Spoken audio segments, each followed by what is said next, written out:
This is Professor Pete Alexander with the Winning at Business and Life podcast, where business leaders share their insights. It is 6 questions in 7 minutes because successful business leaders are busy and rarely have more time to spare. So let's get to it. Question number one, in a few sentences, please tell me who you are and what you do. All right, let's do it. Well, Pete, thank you so much for having me. My name is Dylan Ogline. So in a few sentences, I own the founder of Ogline Digital. We're a direct response digital marketing agency. And I also own an education company where I have a training program called Agency 2.0, where I teach people how to start their own digital marketing agency. Dylan, it's great to have you on the show. Question number two, what is something that makes you smile and or laugh about working in your industry? Smile or laugh. So I'll go with the education business. With that, which has really been a focus of mine over the last, say, 2 years, helping people start their own businesses or quit their job or something, or maybe they had an agency and they're able to grow it enough to where they can quit their job or have the lifestyle that they want. That's been extremely rewarding. So I will say that puts a smile on my face. I'll go with that one. I love it. And I can hear that passion in your voice. So it's really great. Question number three. I have a fictitious book with all the answers for business. I love that you actually have it. Exactly.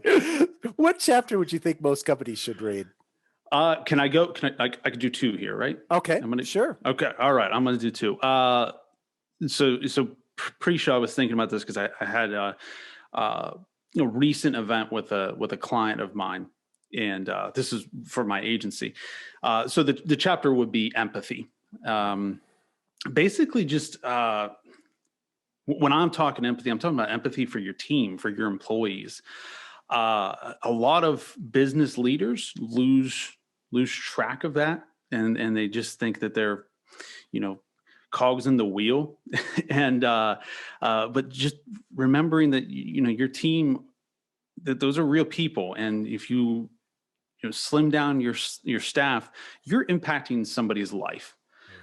So empathy for your team. You also probably need empathy for your customers as well, but in my particular sense, and my particular chapter in the book would be empathy for your team members, your employees. The other one would be focusing on the essential, the critical few tasks, services, offerings, focusing on those critical few and letting go of the trivial many. That would be my answer there. I love it. Both of them are pretty impactful, definitely. So thank you for sharing those. Sure. Question number four, other than the generic work harder, have a great attitude, and care for customers, what advice or insight would you give to other business leaders? I would go back to answer three. I think that's a really good one. Right now, I also think my advice, because COVID going on, economic downturn to a certain degree, realize that when we're going through bad times, typically it ends up being a good thing, almost a reset, clearing the slush out of your business, clearing the inefficiencies out. So I think realizing that things aren't as bad as they are, and that they eventually will get better. I would say that, and I'm going to use two here as well. My second would be bring on people that are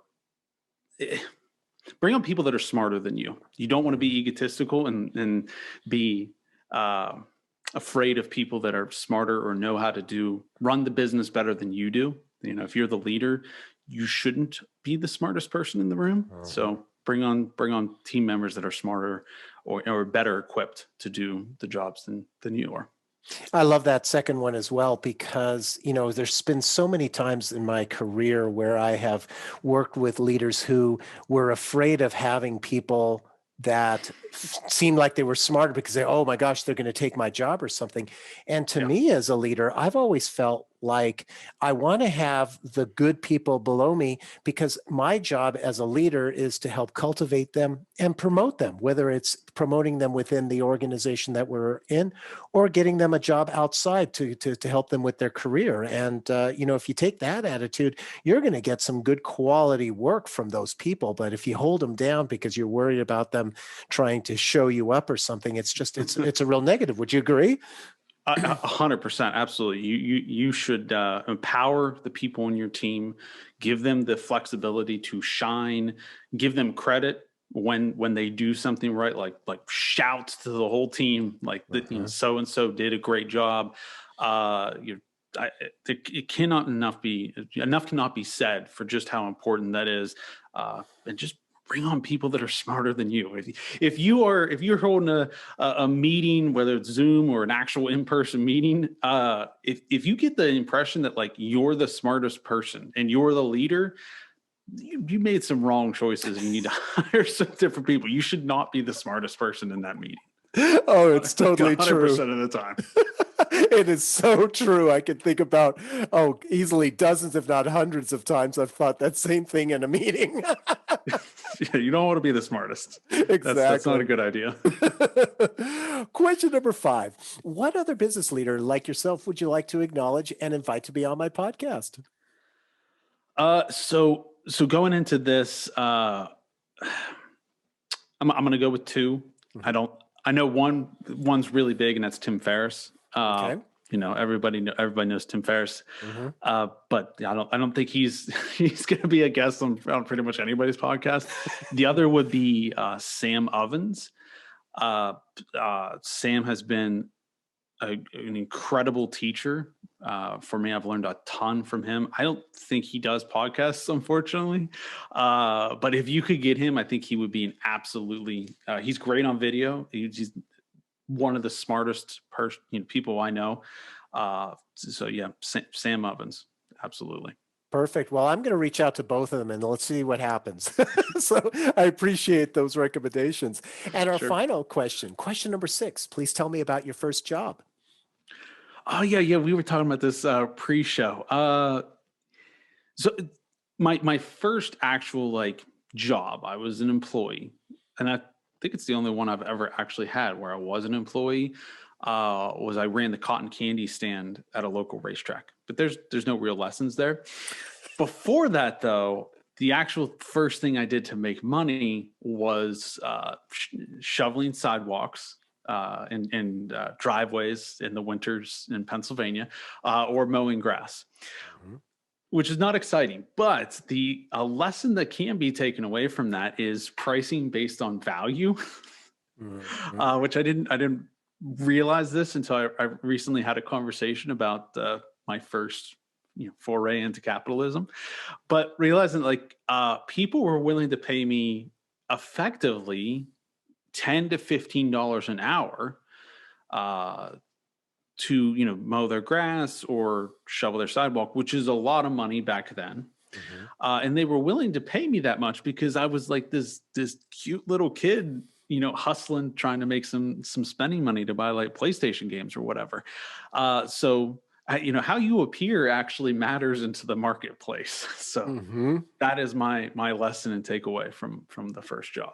I love it. Great story too, because it sounds like because you were doing this shoveling the snow and mowing the grass, you even knew how to make sure that you had work throughout the whole seasons. Huh? Oh, absolutely. Yeah. It started with the shoveling, and then summer came and I was broke. So I was like, well, what can I do now? And they couldn't say no to me. I mean, I was like 11 or 10 or something like that. So of course they had to say yes. And I charged a premium price, baby. I mean, that was the premium solution in the marketplace. So I charged it appropriately. I love it. Great story. So Dylan, thank you so much for being on the show. How can people find you? Sure thing. My website's dylanogline.com, and you can also find me on the LinkedIn, the Facebooks, the Instagrams at Dylan Ogline. Perfect. This is Professor Pete Alexander with the Winning at Business and Life podcast. Thanks for listening.